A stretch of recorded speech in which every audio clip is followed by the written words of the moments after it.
அந்த இடத்துல அகழ்வாராய்ச்சி தோண்டி எடுக்கும் பொழுது மண்டை ஓடு கிடைச்சதை வச்சு இவனுக்கு மண்டையில மூளை இருந்தால் அந்த மண்டை ஓட்டை வச்சு இணைஞ்சிருக்கணும். அவன் முடிவு பண்ணிருக்கணும், மண்டை ஓடு கிடைத்திருக்கிற காரணத்தினால் இந்த இடத்தில் கோயில் இருந்திருக்க முடியாது. இந்துக்கள் கோயில் இடத்துல போய் மண்டை ஓட்டை புதைக்க மாட்டார்கள், அதுக்கு பக்கத்துல மண்டை ஓட்டை என்ன செய்ய மாட்டாங்க, புதைச்சு வைக்க மாட்டார்கள் முடிவு வந்திருக்கணுமா இல்லையா? அப்ப எவ்வித ஆதாரங்களும் சான்றும் இல்லாம நம்மளை பார்த்து நம்ம கேட்கணும், 1528 கட்டினதுக்கு முஸ்லீம்கள் ஒரு ஆதாரத்தையும் வைக்கல. எப்படி வைக்கல? 528 கட்டாடி 628 வச்சுட்டு போ. 528 இல்லாட்டா கூட 1948 கட்டி இருக்கட்டுமே. எங்க இடத்துல கொண்டாந்து சிலையை கொண்டாந்து வச்சான அன்னையில இருந்து எங்க இதா இருந்துட்டு போத, எங்க பள்ளி வாசல இல்லையா? இந்த தீர்ப்பு 8700 பக்கம் உட்கார்ந்து எழுதியிருக்கானு மெனக்கட்டும். இந்த தீர்ப்பு எத்தனை பக்கம்? 8700 பக்கம் எழுதியிருக்கிறாங்க. இந்த 8700 பக்கத்தை நீங்க படிச்சு பார்த்தீங்கன்னா என்ன இருக்கு? சட்டமே இருக்காது. ஒரு 10 விஷயம் கூட சட்ட அடிப்படையில் இருக்காதுங்க. பாக்கி எல்லாம் கப்சாவும் கதைகளையும் போட்டு எழுதியிருக்கிறான். 8700 பக்கம் உட்கார்ந்து எழுதியிருக்கானோ. இந்த 8700 பக்கத்துலங்க ஊரறிய உலகமே பார்த்து கொண்டிருக்க இந்த பள்ளி வாசல் ஒரு கூட்டம் இடிச்சான அதை பத்தி ஒரு வார்த்தை கூட இல்லை. இந்த கூமுட்டைகளுக்கு, இந்த மதவெறி நீதிபதிகளுக்கு என்ன இல்ல? அடே, ராமர் கோயில பாபர் இடிச்சாண்டு இல்லாத எழுத தெரிஞ்ச உனக்கு இருந்த பள்ளி வாசலை இடிச்சான 8700 பக்கங்கள்ல இந்த இடத்தில் ஒரு பள்ளி வாசல் இருந்தது, அதை இவர்கள் இடித்தார்கள் அப்படின்னு ஒரு வரியோ, அதுக்கு ஒரு கண்டனமோ, அதுக்கு ஒரு கவலையோ இவங்க தெரிவிக்கல என்று சொன்னா இவங்க எப்படிப்பட்ட ஒரு அயோக்கிய நீதிபதிகளா இருப்பாங்க? இவர்கள் நீதிபதிகளா? ஏண்டா, அந்த உலகத்தில் உள்ள எவனுக்கு தெரியுமா இல்லையா இது? இந்த பள்ளி வாசல் இடிச்சான் என்பது உலகத்தில் உள்ள அத்தனை பேரும் பார்க்கத்தானே நடந்தது. அந்த சம்பவத்தை கூட இல்லைங்கிற அளவுக்கு மூடி மறைக்கிற காட்சியை பார்க்கிறோம். இந்த பாபர் மசூதி தீர்ப்பை பொறுத்த வரைக்கும் இடிச்சவன ஒரு நீதிபதி லிபர்ஹான் தலைமையில ஒரு கமிஷன் போட்டாங்க. பாபர் மசூதி இடிச்சாங்க இல்லையா, இடிச்சதை விசாரிக்கிறதுக்காக வேண்டி நீதிபதி லிபர்ஹான் அவர் தலைமையில ஒரு கமிஷனை போட்டாங்க. அவர் விசாரிச்சு அத்வானி எல்லாரையும் குற்றவாளி நினைஞ்சிருக்காரு, ஒரு அறிக்கையும் தாக்கல் பண்ணியிருக்கிறார். அவர்கிட்ட கருத்து கேட்கிறாங்க. அவர் ஒரு பெரிய பெரிய நீதிபதி, தலை சிறந்த நீதிபதி. அவர்கிட்ட இந்த தீர்ப்பை பத்தி கேட்கிறாங்க. இது நீதிமன்ற தீர்ப்பு இல்ல, கட்ட பஞ்சாயத்துங்கிறார். யார் சொல்றா? நீதிபதி லிபர்ஹான் சொல்றாரு. இது ஜஸ்டிஸ் கிடையாது, இது பொலிட்டிக்கல் முடிவு, இது அரசியல் முடிவு. இது இந்தியாவின் அரசியல் சட்டப்படி இந்த தீர்ப்பு அளிக்கப்படவில்லை. அப்பத்தை குரங்குகள் பங்கு போட்டு கொண்டது போல இந்த தீர்ப்பு இருக்கிறது. இந்த அப்பத்தை பங்கு போட்டு கொடுப்பாங்க இல்ல, குரங்கு பங்கு போட்டு கொடுக்கும் இல்லையா, அந்த மாதிரி பங்கு போடுறேன்னு சொல்லிட்டு மொத்தத்தை அதை எடுத்துக்கிட்டு போயிடும். அந்த மாதிரியான ஒரு தீர்ப்பு தானே தவிர இது நாங்க விமர்சிச்சா கேஸ் போடுற மாதிரி நீ லிபர்ஹான் மலைமை போடுறா. நீதிபதி லிபர்ஹான் சொல்றாரு, இது தீர்ப்பு இல்லை, இது ஒரு கட்ட பஞ்சாயத்து, இது ஜஸ்டிஸ் கிடையாது, நீதி இல்லை, இது குரங்குகள் அப்பத்தை பங்கு போட்ட மாதிரி. யார் சொல்றார்? பாபர் மசூதியுடைய A to Z அத்தனை வரலாறுகளையும் 17 ஆண்டுகளாக ஆய்வு செய்து அது இடிக்கப்பட்டது வரைக்கும் உள்ள குற்றவாளிகளை கண்டறிந்தாரே நீதிபதி லிபர்ஹான், அவர் இதை சொல்றார். அப்ப என்ன விளங்குது? இவங்க நீதிமன்றத்தினுடைய எந்த ஒரு ஒழுங்குமுறையும் காணவில்லை. தினமணி பத்திரிகை என்னது? இடிக்கிறதுக்கு முன்னாடி வரைக்கும் அதுக்கு ஆதரவா தான் எழுதுனான், இடிச்ச பிறகும் அதுக்கு சப்போர்ட் தான் எழுதிட்டு இருந்தான். தீர்ப்பு வர்றதுக்கு முன்னாடி இல கணேசனை விட்டு என்ன செய்யறான், அது இந்துக்களுக்கு தான் சொந்தம் என்கிற மாதிரி எல்லாம் தினமணி பத்திரிகையில கட்டுரை எழுதிட்டு வந்தான். இந்த தீர்ப்பை பார்த்துட்டு அவனுக்கு நம்ப முடியல.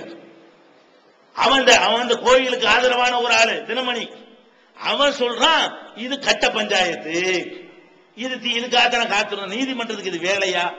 அந்த இடத்துல கோயில் இருந்துச்சா இல்லையா, உன் வேலையா? இது அந்த இடத்துல மசூதி கட்டணுமா கோயில் கட்டணும், அது உன் வேலையா?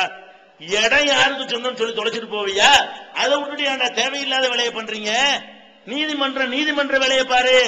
இதை செய்யறதுக்கு ஒரு நரசிம்மராவ் போதும், ஒரு ராஜீவ் காந்தி போதும், ஒரு மன்மோகன் சிங் போதும். நீதிமன்றத்துக்கு தேவையில்லை இந்த முடிவை சொல்வதற்கு. இந்த முடிவை சொல்வதற்கு தானா 60 வருஷம் காத்துக்கிட்டு இருந்தோம் என்று யாரு கேட்கிறார்? தினமணி கேட்கிறான். உலகத்தில் ஒரு தீர்ப்பு இவ்வளவு கேவலமாக அத்தனை மக்களால் விமர்சிக்கப்பட்டதே கிடையாது. ஹிந்து கேட்கிறான், ஹிந்து பத்திரிகையில் கேட்கிறான், கடுமை விமர்சிக்கிறான். இது என்ன தீர்ப்பா? இது பின்தள்ளி விட்டார்கள். இந்தியாவுல போய் எப்படி நீதி கேட்கறது? நாளைக்கு ஒரு இடத்துடைய வழக்குக்கு போனா என்னவாகும்? தோண்டி பாருமா, நாளைக்கு எந்த வருஷம் கட்டினதுன்னு கேட்பான். கடைசியில் என்னவாயிரு? ஆவணங்கள் ரெக்கார்டு எதுவுமே இனிமே பேசாது அப்படின்னு ஒரு கெட்ட முன்மாதிரியை உண்டாக்கி விட்டார்கள். யார் சொல்றார்? ஹிந்து பத்திரிகை. எல்லாரும் சகட்டு மேனிக்கு இதை விமர்சிக்கிற ஒரு நிலையை பார்க்கிறோம். அப்ப இந்த தீர்ப்பை பொறுத்த வரைக்கும் ஒட்டுமொத்த முஸ்லிம்களுடைய இதயத்திலையும் ஈட்டி எடுத்து பாய்ச்சிருக்கிறார்கள். நம்ம யாரை நம்பணும்? நீதிமன்றத்தை நம்பணும். எதை சொல்லி மக்களை அமைதிப்படுத்தணும்? நீதிமன்றத்தை நம்புங்க, அவங்க கரெக்டா செய்வாங்க என்று அமைதிப்படுத்தணும். அதுல கீழ் நீதிமன்றங்கள் நமக்கு 5 தடவை அநியாயம் பண்ணிருக்கிறாங்க. இதே பாபர் மசூதி விஷயத்துல 1949 பள்ளிவாசல்ல கொண்டு என்ன செய்யறாங்க? சிலையை கொண்டு வைக்கிறாங்க. டிசம்பர் மாசத்துல சிலையை கொண்டு, ராமருடைய குழந்தை ராமருடைய சிலையை கொண்டு வைக்கிறாங்க. வச்சுவிட்டு என்ன பண்றான்? ராமர் தன்னுடைய ஜென்மஸ்தானத்துல அவதரித்து விட்டாருங்கிறான். அவனா கொண்டை பள்ளிவாசல்ல கொண்டை சிலையை கொண்டை வைக்கிறான். வச்சு நினைச்சுட்டான் ராமரு அவருடைய ஜென்மஸ்தானத்தில் தானாக அவதரித்து விட்டார் அப்படின்னு ஒரு கதையை கிளப்புறான். அதுக்கப்புறம் அதுக்கு எதிராக வந்து எஃப்ஐஆர் போடப்படுகிறது. எஃப்ஐஆர் போட்டு அயோத்தி ஃபைசாபாத்துடைய காவல்துறையில அந்த எஃப்ஐஆர் போடப்பட்டிருக்கிறது. நாங்கள் 15 காவலர்கள் இருக்கும் பொழுது ஒரு 50 பேர் கொண்ட 50-60 கொண்ட சமூக விரோதிகள் வந்து உள்ளே நுழைந்து அந்த படியின் மீது மெம்பரின் மீது சிலைகளை வைத்துவிட்டு ஓடிவிட்டார்கள், அவர்கள் நடவடிக்கை எடுக்கணும் சொல்லி என்ன செய்யறாங்க? அந்த அந்த எஃப்ஐஆரை எழுதி ரெக்கார்ட் பண்ணி இருக்கிறார். அப்ப அந்த பள்ளி வாசலா இருந்து நல்லா தெரிகிறது. இத அப்போது பிரதமர் யாரு? பண்டித ஜவஹர்லால் நேரு பிரதமரா இருக்கிறார். அதே மாதிரி வந்து உத்தரப்பிரதேசத்தில் யாருடைய ஆட்சி? காங்கிரசுடைய ஆட்சி. காங்கிரஸ் கட்சியின் சார்பாக கோவிந்த வல்லப பந்து என்பவர் முதலமைச்சராக இருக்கிறார். அப்ப இது ஒரு பிரச்சனையாக ஆகிறது. அப்ப இது பிரச்சனை ஆனவங்க நேரு எல்லாம் சேர்ந்து என்ன செய்யறாங்க? தூக்கி வெளியே போட்டுருங்க, பள்ளிவாசலுக்குள்ள கொண்டாந்து கோயில சிலையை வச்சிருக்கிறாங்க, உடனே அப்புறப்படுத்துங்க அவர் ஆர்டர் பண்றாரு. ஆனா கீழே உள்ளவங்க கேட்க மாட்டேங்கிறாங்க. தலைமை செயலாளர் ஆர்டர் அனுப்புறாரு. அங்க மாஜிஸ்ட்ரேட்டா இருந்த KK நய்யா இருந்த ஒரு நீதிபதி என்ன பண்றான்னு கேட்டா, அதை அப்புறப்படுத்த முடியாது, அப்புறப்படுத்தினால் பயங்கரமான சட்டம் ஒழுங்கு பிரச்சனை வரும், பல தலைகள் உருளும், ஒண்ணுமே நடக்கிற நிலை இன்னைக்கு இருக்கல. 4-5 சமூக விரோதி செஞ்சான், தூக்கி போட்டு அதோட ஓஞ்சி போயிருக்கும். நாடு தழுவி ஒரு பஞ்சாயத்து ஆகவே இல்லை, ஒண்ணுமே ஆகியிருக்காது. அன்னைக்கு அதை பைசல் பண்ணி இருக்கலாம். ஆனாலும் அப்பவே நீதிபதி ஸ்டார்டிங்ல தப்பு என்ன பண்றான்? அதுல ராமர் வந்துவிட்ட காரணத்தினால் அதை தூக்கி வெளியே போட்டோம் என்று சொன்னால் பெரிய ரத்த கலரி ஏற்பட்டுரும். அதனால இந்த ராமர் சிலை அகற்றக்கூடாதுன்னு சொல்லி முதல் அநியாயம் நீதிமன்றம் தான் செய்யுது. முதல் அநியாயம் என்ன செய்யறது? மாஜிஸ்ட்ரேட் நய்யார் என்பவன் தான் அதை அந்த மாதிரியான ஒரு தீர்ப்பு அளிக்கிறான். எப்படி இது நல்ல ஊரறிய உலகறிய பள்ளிவாசலா இருந்துச்சு, திடீர்னு ஒரு ராத்திரில கொண்டாந்து வைக்கிறான், பிரதமர் வரைக்கும் தலையிடுறார், 50 பேரும் சொல்றாங்க, ஆனாலும் எடுக்க மாட்டேங்கிறான். பிறகு இவனுக்கு பிஜேபியில சீட்லாம் கொடுத்தாங்க, அது ஒரு விஷயம். இவனுக்கு பாராட்டு விழா நடத்தினாங்க பிற்காலத்துல. அவன் ஆள்கள் நுழைஞ்சிருக்கான் உள்ள. அதுக்கடுத்து என்னவாகுது? 5 தடவை இந்த பாபர் மசூதியை அந்த சிலை வைத்த பிறகு நீதிமன்றத்தில் போய் கேஸ் போடுறோம், எங்க இடத்துல சிலையை வச்சு விட்டாங்க, அதை வெளியேற்றுங்க. அந்த நீதிபதி என்ன பண்றான்? அதெல்லாம் வெளியேற்ற முடியாது, அது வந்து நீதிமன்றம் கையில் எடுத்துக்கிறதுங்கிறான். அதாவது முதல்ல சிலை வைக்கிறாங்க, கேஸ் போகுது, கேஸ் போன உடனே யாருடையதுங்கிற பிரச்சனையை கொண்டு போய் என்ன பண்றாங்க?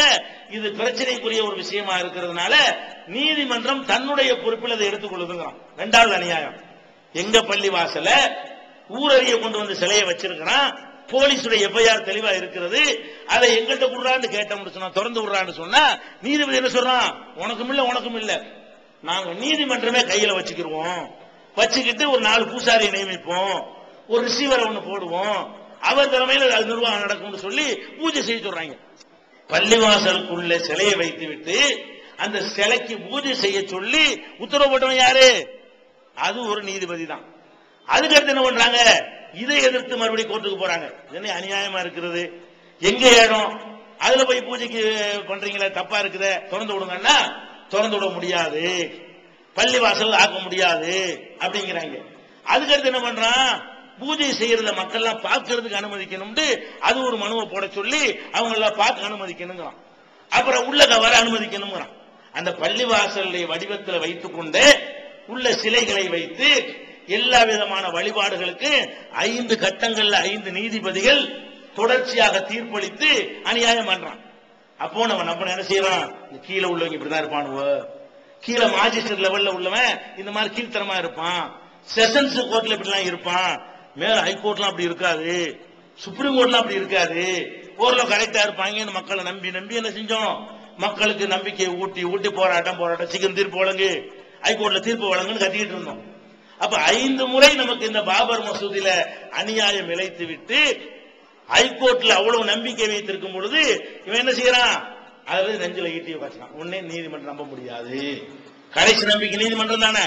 இனிமேல் முஸ்லிம்கள் தங்களுடைய பிரச்சனைக்கு நீதிமன்றத்தை அணுகினால் நியாயம் கிடைக்காது, நாங்க எங்க மத நம்பிக்கை அடிப்படைதான் தீர்ப்பளிப்போம் என்று தெல்ல தெளிவாக சொல்லிட்டாங்க.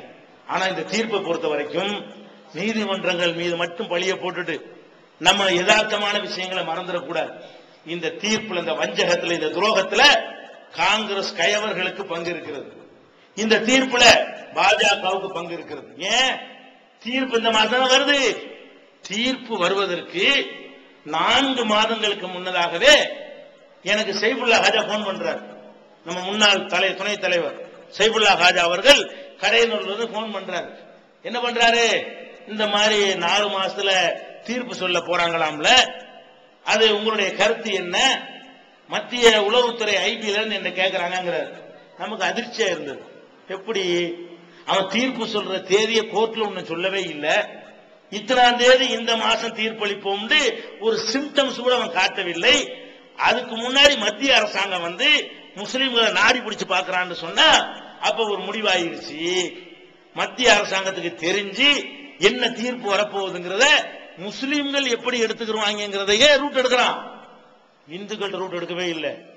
இந்த தீர்ப்பு பாதகமாக இருந்தால் என்ன செய்வீங்க அப்படிங்கிற மாதிரி கேள்விகள் யார்கிட்ட கேட்கல, இந்து மக்கள்கிட்ட எல்லாம் விசாரிக்கிறோம், யார்ட்டையும் கேட்க காணோம்.